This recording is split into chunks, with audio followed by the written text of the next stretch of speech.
Hey everyone, मैं अभिषेक और आप देख रहे हैं हमारा यूट्यूब चैनल शिवम एजुकेयर। आज हम बात करने वाले हैं इस अगले एपिसोड में legal question answer and legal terms and maxims के बारे में चर्चा करेंगे यहाँ पर।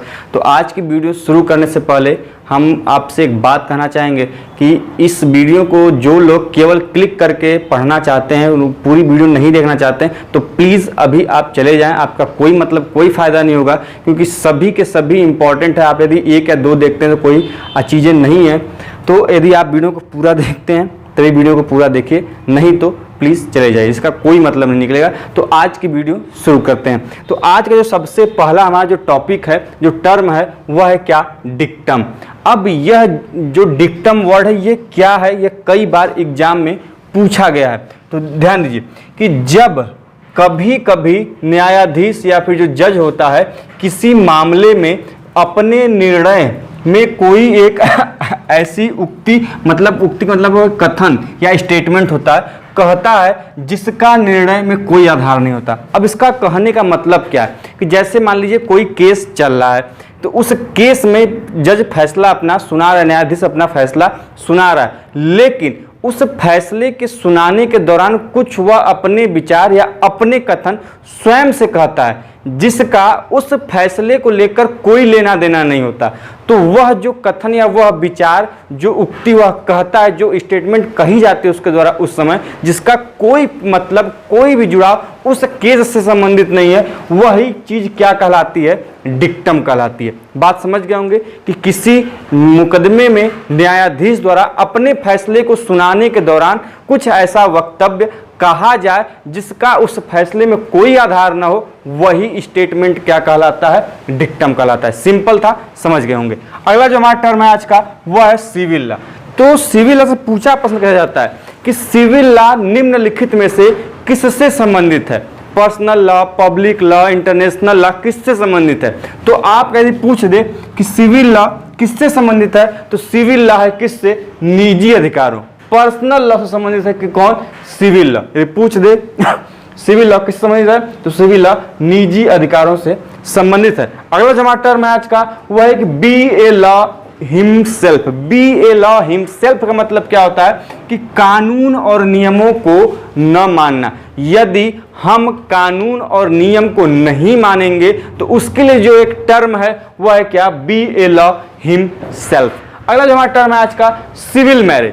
मैरिज सिंपली आप जानते हैं विवाह होता है, लेकिन सिविल मैरिज क्या होता है कि यदि आप विवाह तो करते हैं, लेकिन विवाह आप किसी सरकारी अधिकारी के समक्ष करते हैं, मतलब सरकारी अधिकारी के उपस्थिति में किए जाने वाले विवाह को ही हम क्या कहते हैं? सिविल मैरिज कहते हैं। तो सिंपल था, आसान था कि किसी सरकारी अधिकारी के समक्ष किए जाने वाले विवाह को हम क्या बोलेंगे? सिविल मैरिज बोलेंगे। तो यदि वीडियो पसंद आ रही हो, चीज़ें समझ में आ रही हो, तुरंत लाइक करिए और दोस्तों के साथ शेयर करिए। यदि दोस्तों के साथ शेयर करेंगे तो मुझे मोटिवेशन मिलेगा और चैनल को हमारे ग्रो मिलेगी, जिससे अधिक से अधिक लोगों का लाभ हो सकेगा। तो अगला जो हमारा टर्म है आज का, वो है judicial bench. Judicial bench simple एकदम टर्म है, कोई दिक्कत नहीं होनी चाहिए। जुडिशियल बेंच का मतलब होता है कि जो न्यायाधीशों की पीठ, जो न्यायाधीशों का समूह क्या करता है, कोई वर्डिक्ट, कोई फैसला, कोई न्याय सुनाता है, वही क्या कहलाती है? जुडिशियल बेंच कहलाती है। सिंपली मतलब होता है न्यायाधीशों की एक पीठ या फिर न्यायाधीश को हम क्या बोलते हैं? जुडिशियल बेंच बोलते हैं। अगला जो हमारा टर्म है आज का कि यह फेलोनी होता क्या है? पूछ दिया जाता है कि फेलोनी की निम्नलिखित में से किस प्रकार का अपराध है? गंभीर अपराध है, छोटा अपराध है, तो किस प्रकार का अपराध है? यही प्रश्न पूछे जाते हैं। यदि आपको ऑप्शन में आ जाए कि फेलोनी किस प्रकार का अपराध है, तो जो सीरियस कैटेगरी के अपराध होते हैं, जो ग्रेवियस हर्ट टाइप के अपराध होते हैं, उनको हम क्या बोलते हैं? फेलोनी बोलते हैं। यदि पूछ दिया जाए कि ए ने क्या किया? बी का मर्डर कर दिया, तो बी का जो मर्डर किया है किस प्रकार का अपराध है? किस प्रकार का? ये गंभीर अपराध है। तो ठीक उसी प्रकार गंभीर अपराध की श्रेणी में आएगा कौन? ये फेलोनी आएगा। मर्डर की तरह ही मर्डर एक गंभीर अपराध है, ठीक उसी प्रकार फेलोनी भी क्या है, एक गंभीर अपराध है। अगला जो हमारा टर्म है कदाचरण। कदाचरण का मतलब एक बुरा बिहेवियर या फिर मिसडैमिनर। यदि आप किसी के साथ अच्छा व्यवहार नहीं कर रहे हो, अपना बिहेवियर अच्छा नहीं है कि तुम्हारा किसी के प्रति, तो वह जो व्यवहार क्या बहुत बड़ी गलती है? ये नहीं, ये एक छोटी अपराध है, छोटा अपराध मान जाएगा। जैसे एग्जाम्पल समझ लेते हैं, ए एक बंदा है, बी के साथ उसका जो बिहेवियर है बहुत मतलब बेकार बिहेवियर है, तो क्या इसके लिए वह बहुत अधिक प्रताड़ित किया जाएगा, बहुत अधिक उसको दंड दिया जाएगा? नहीं। क्यों? क्योंकि ए के द्वारा यह किया गया अपराध किस श्रेणी में आता है? एक छोटे अपराध की श्रेणी में आता है, इसके लिए बहुत अधिक उसको दंडित नहीं किया जाएगा। तो प्रश्न आपसे यही पूछ सकता है कि जो कि मिसडैमिनर या फिर कदाचरण किस अपराध की श्रेणी में आता है? गंभीर अपराध के, छोटे अपराध के, टॉर्ट में आता है, किस में आता है? तो आपका आंसर होगा किस में आता है? मिसडैमिनर। यह एक छोटा अपराध है, लेस सीरियस कैटेगरी का यह क्राइम है। अगला जो टर्म है वो है क्या? लेक्स फोरी। लेक्स फोरी मतलब को सिंपल होता है कि यदि किसी जगह कोई घटना हुई है, अपराध हुआ है, तो उस स्थान की विधि जहां पर वह अपराध या कार्यवाही हो रही है, उस स्थान की विधि या कानून ही क्या कहलाती है? लेक्स फोरी कहलाती है। एज एग्जांपल हम लोग समझ लेते हैं कि ए ने बी को, तो हमें बताया कि मारा था, मर्डर किया था उसका, ठीक। तो अब बी का, ए ने बी को मान लीजिए कहां मारा? मान लीजिए जयपुर में। कहां मारा? जयपुर में मारा।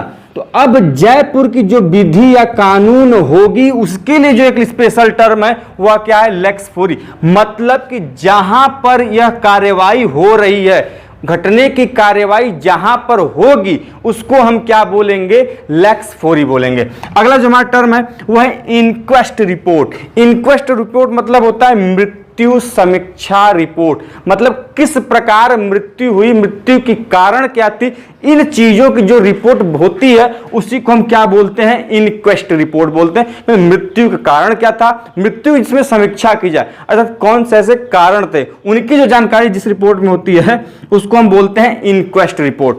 अगला जो हमारा टर्म है असॉल्ट। असॉल्ट सिंपल है, कई बार एग्जाम में पूछा गया कि असॉल्ट होता क्या है। तो जान लीजिए कि यदि हम किसी को चोट पहुंचाने के आशय से, हमारा यहां पर आशय हो कि हम उस व्यक्ति को चोट पहुंचाएं और उस चोट को पहुंचाने के लिए हम क्या करें? बलपूर्वक हिंसा का प्रयास करें। जैसे हम कहें मारो मारो मारो मारो, ए है, बी को कहा मारो, इस ए ने क्या किया कि उसको चोट पहुंचाने के आशय से एक लाठी दे मारा।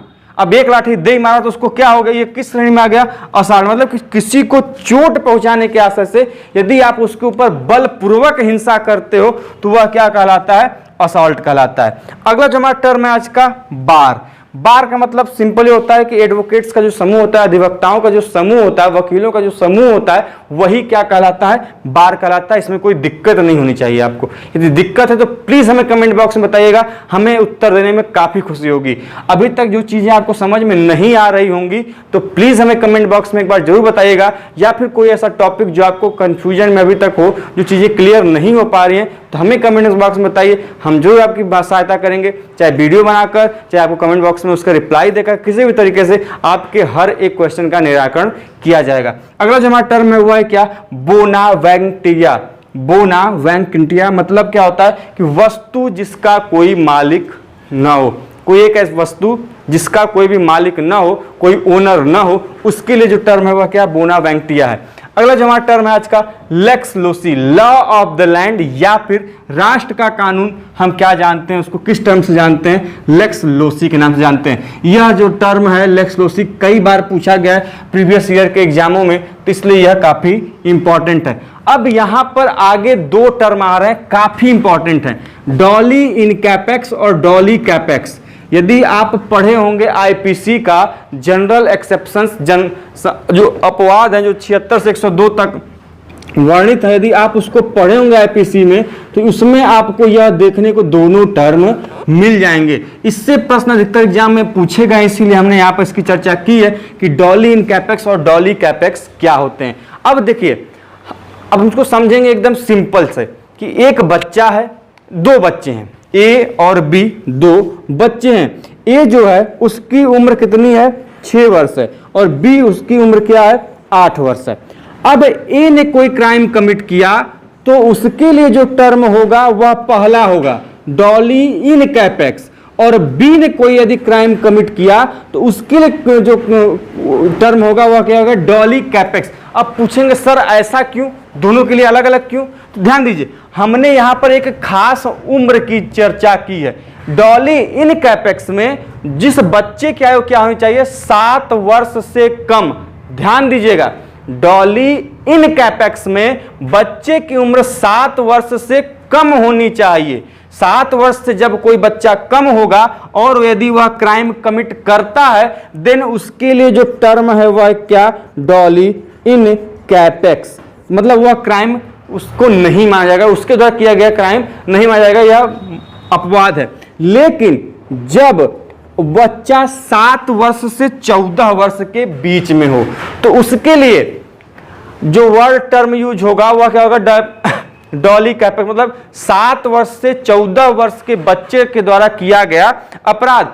अब महत्वपूर्ण चीज ये है, ये भी मुक्त होगा, लेकिन यहां पर देखा जाएगा यह कि क्या उस बच्चे में यह इतनी मानसिक स्थिति थी कि वह जो कर रहा है उसको वह समझ पा रहा है, उसकी प्रकृति की नहीं। यदि यह सक्षम है कि वह उस प्रकृति को समझ पा रहा है तो उस बच्चे को दंडित किया जाएगा। लेकिन यदि वह समझ पाने में मुश्किल है, नहीं समझ पा रहा है, तो उसको भी मुक्त कर दिया जाएगा, उसको अपराध नहीं माना जाएगा। तो हमने बताया 7 वर्ष से कम बच्चों द्वारा किया गया अपराध डॉली इन कैपेक्स, 7 वर्ष से 14 वर्ष के बच्चों के बीच में किया गया अपराध डॉली कैपेक्स। आज का हमारा जो लास्ट टर्म है वो है फिड्यूसरी। अब यह प्रश्न घुमा फिरा के पूछा जाता है आपसे कि डॉक्टर और पेशेंट के बीच में किस प्रकार का रिलेशन है। तो डॉक्टर और पेशेंट के बीच में आप जाते हैं तो किस जगह आपका ऑपरेशन डॉक्टर करता है, तो किस भरोसे, विश्वास भी तो करता है, आपके भरोसे पे तो आपका वो इलाज या सर्जरी करता है। तो यही चीज है कि फिड्यूसरी का मतलब होता है कोई एक रिश्ता, भरोसा, विश्वास। सिंपली जो आपको टर्म मिलेगा वह ट्रस्ट मिलेगा। तो पूछ दिया जाता है, इससे जो प्रश्न निकलता है वह एक ही फेमस प्रश्न है कि डॉक्टर का अपने मरीज या पेशेंट के साथ किस प्रकार का रिलेशन है। तो यह किस प्रकार का है, फिड्यूसरी। या फिर पूछ देता है कि फिड्यूसरी का मतलब क्या होता है। तो फिड्यूसरी का मतलब क्या होता है, वह होता है क्या कि एक विश्वास या फिर भरोसा या फिर ट्रस्ट।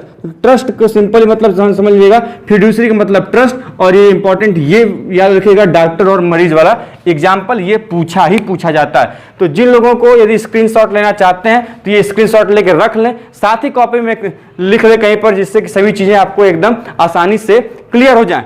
तो यदि आपको अभी तक इस वीडियो में कोई दिक्कत आई हो तो प्लीज़ हमें कमेंट बॉक्स में बताइए, जिससे हमें काफ़ी खुशी होगी जानकर कि आपकी जो चीज़ें हैं उसको सुधारने का प्रयास करेंगे।